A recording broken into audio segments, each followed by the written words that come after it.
Andrea Brillantes latest ganap. Napakaganda sa kanyang suot para sa ika-32-year anniversary ng Mega Magazine.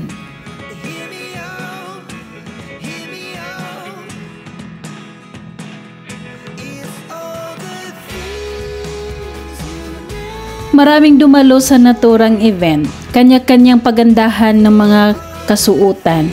Makikitang nandun din si Heart Evangelista, Jada Abansado, Bel Mariano at marami pang iba.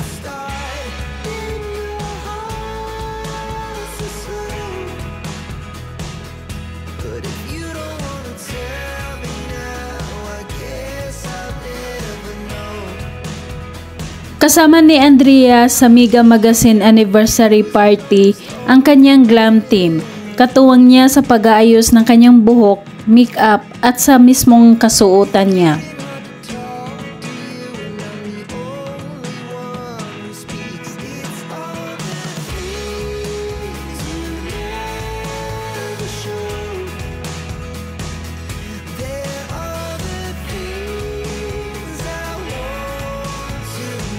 Mula sa kanyang kasuotan hanggang sa kanyang sapatos ay pair lahat. Grabe, kayang-kaya niyang magsuot ng ganong kahabang takong.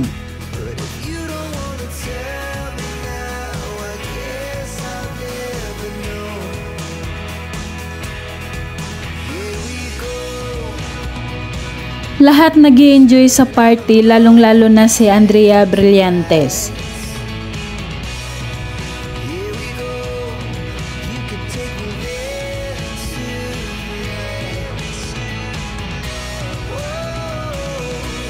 Samantala sa ibang kaganapan naman, spotted naman sina Andrea Brillantes at Kyle Echari or Kai Dria ng isang fan na bumaba ng escalator from BGC Mall habang nag-uusap ang dalawa.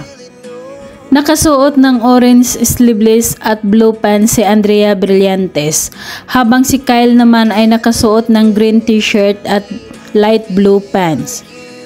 Malayang gumala ang dalawa dahil maliban sa parehas silang single at close pa sila sa isa't isa. Makikitang pagkababa nila sa escalator ay humawak si Andrea Brillantes sa braso ni Kyle para maglakad. Talaga namang super sweet ang dalawa. At Andrea Brillantes napakaganda nang lumapit kina Donnie Pangilinan at Maricel Laksa para makipagbiso-biso. Nang nasa loob na sila ng sinihan para panoorin ang premiere night ng Good Game movie, starring Donnie Pangilinan at ang mami nito na si Maricel Laksa.